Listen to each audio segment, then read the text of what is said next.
Another aspect of how the autonomic system output or controls target organs is the chemical control that it has, the signaling molecules, the neurotransmitters.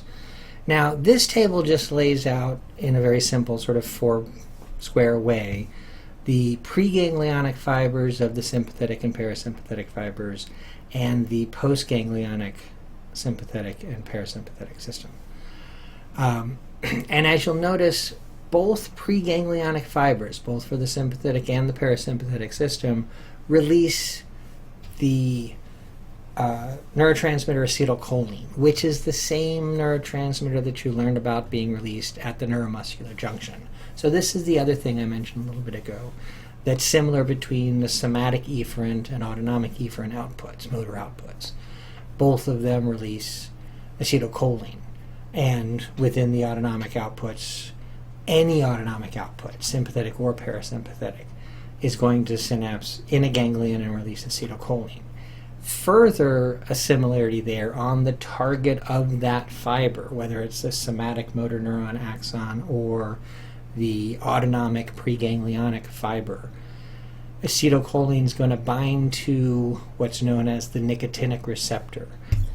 That is the ion channel that's activated when acetylcholine binds to it. We met it originally at the neuromuscular junction. It causes an influx of positive ions, mainly sodium ions, which will depolarize the target cell, whether that's a muscle fiber or one of these ganglionic neurons. It's just a very straightforward acetylcholine binds, causing membrane depolarization. For the postganglionic fibers, things are a little bit more complex. In the parasympathetic postganglionic fiber connection to the target organ, acetylcholine is still being released there. Now, this is a different neuron, a different fiber, a different synapse, so it's not the same acetylcholine that's released from preganglionic fibers. It's new acetylcholine in a new system, but it's still acetylcholine for the parasympathetic side. It binds to what's referred to as the muscarinic receptor. Muscarinic receptors are different from nicotinic receptors. They're still acetylcholine receptors. Just like there can be multiple locks that are opened by a master key, acetylcholine being a master key, individual keys open individual locks, just like nicotine will activate the nicotinic receptor and muscarine will activate the muscarinic receptor. It's just a different type of receptor, and it operates on a different procedure. It's going to be explained more in the endocrine system, that type of receptor. Just at this point, let me just say it's a different type of receptor from the one that you're familiar with, the ligand-gated ion channel, like in the neuromuscular junction.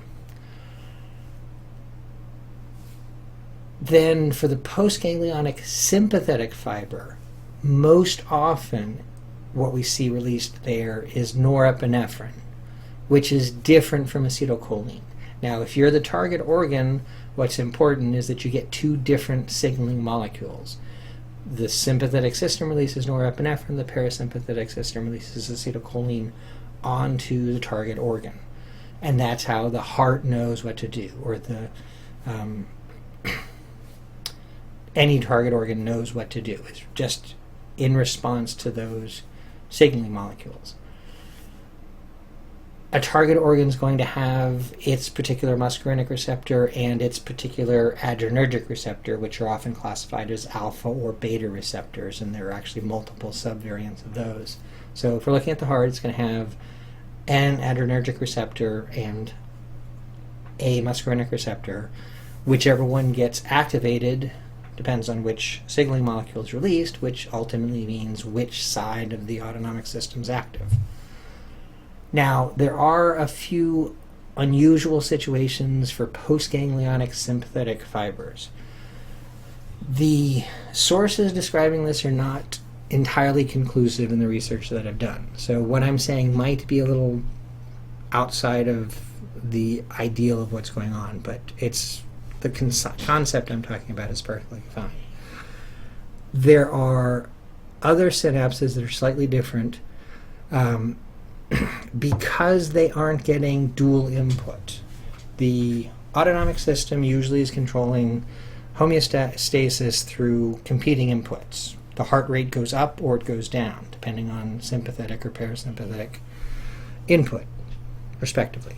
However, for sweat glands, for instance, there's no competing input. Only the sympathetic system controls sweat glands. They get a signal, they produce sweat. They don't get a signal, they don't produce sweat. It's not going to be regulated in the same way. So it really doesn't matter what happens at those synapses, chemically speaking. From what I can find, acetylcholine seems to be the signaling molecule released there, and it binds to muscarinic receptors. It's just a variation at that synapse, and it doesn't matter that it's different from other sympathetic postganglionic synapses because there's no competition there. For blood vessels in skeletal muscles, there's a difference too. Now, this is a little bit different. It's still the fact that there's no competing input, so the fact that it's getting a different signal doesn't matter. But what is important is that blood vessels are controlled in different ways within the sympathetic response. Some blood vessels need to constrict so that blood does not flow to organs that don't need it at the time of the fight or flight response.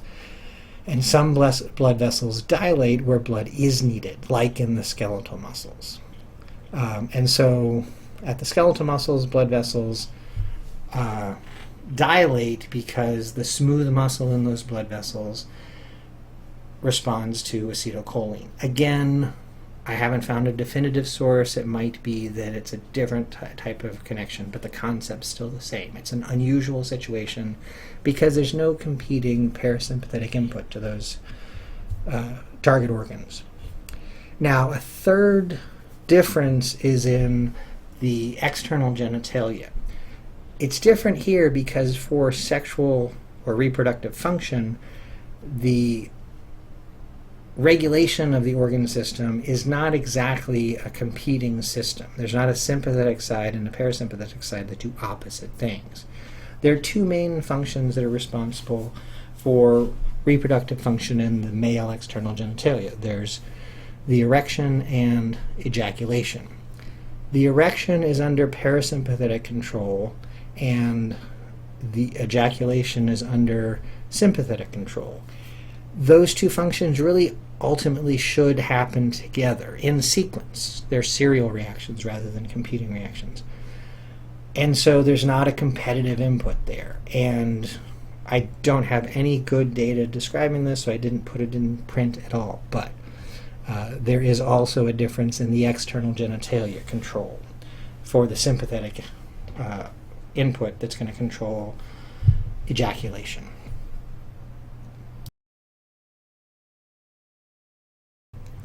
Let me summarize the basics of these motor output systems for each side of the autonomic system.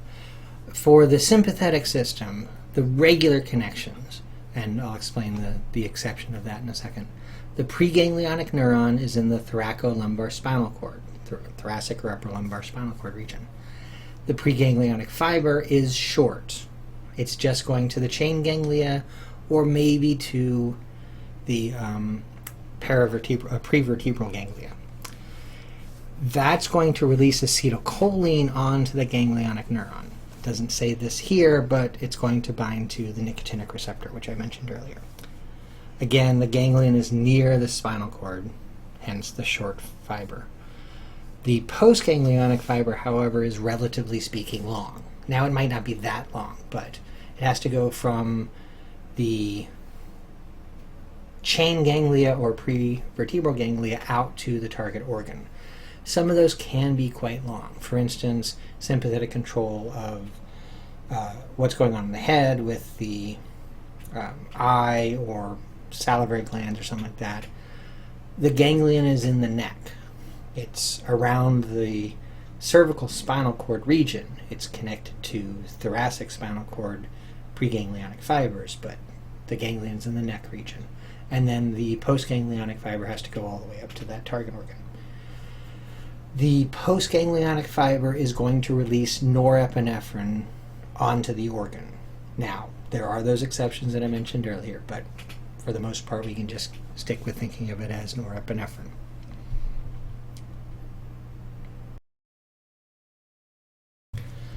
The special case in the sympathetic system is for the adrenal gland. Again, the preganglionic neuron is in the thoracolumbar spinal cord, probably in the middle to lower thoracic region, but it can be coming from other levels, again, because of the branching and distribution of the output. The preganglionic fiber is short. The adrenal gland isn't that far from the spinal cord, but it is going to go through the chain ganglia, not synapsing, through the celiac ganglion of the prevertebral ganglia, again not synapsing, and reaching the adrenal medulla. It releases acetylcholine onto the adrenal medulla. The cells of the adrenal medulla are kind of special glandular tissue. They're actually derived from what's called the neural crest, part of the tissue that develops into the nervous system. The neural crest cells migrate out from what's going to eventually be in the brain and spinal cord and leave to make components of the periphery. And some of those are nervous tissue components and some of those are others. The cells in the adrenal medulla are derived from the neural crest, just like peripheral ganglia of the nervous system, but they aren't actually neurons. They are essentially endocrine cells. They're releasing a hormone into the bloodstream, which I'll mention in a second. So, the preganglionic fiber ends on the adrenal medulla, which is not a ganglion. So there's no ganglion for this component. And since there's no ganglion, there's no postganglionic fiber. What happens instead is the adrenal medulla releases the hormone epinephrine into the bloodstream. Now, epinephrine is really just another name for adrenaline. If you think about the adrenal gland, if you just put the letters I and E on the end of adrenal, you have the word adrenaline. If you take the letters I and E off of the end of epinephrine, and then you split epinephrine into its prefix epi and its root nepher, you can see that epi means on top of, nepher means kidney, so epinephrine is the Greek equivalent to the Latin name adrenalin. They both mean essentially the chemical from the gland on top of the kidneys. And in fact, norepinephrine isn't a variation on that. It's just a chemically modified version of epinephrine. But we tend to think of norepinephrine as being the neurotransmitter being released from postganglionic sympathetic fibers, and epinephrine is being released into the bloodstream by the adrenal medulla.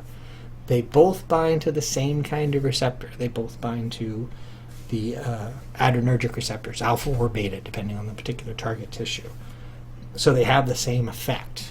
So when adrenaline gets into your bloodstream, also known as epinephrine, it's going to cause an increase in heart rate, just like the postganglionic sympathetic fiber that synapses at the heart is going to release norepinephrine, both of which cause the heart rate to increase.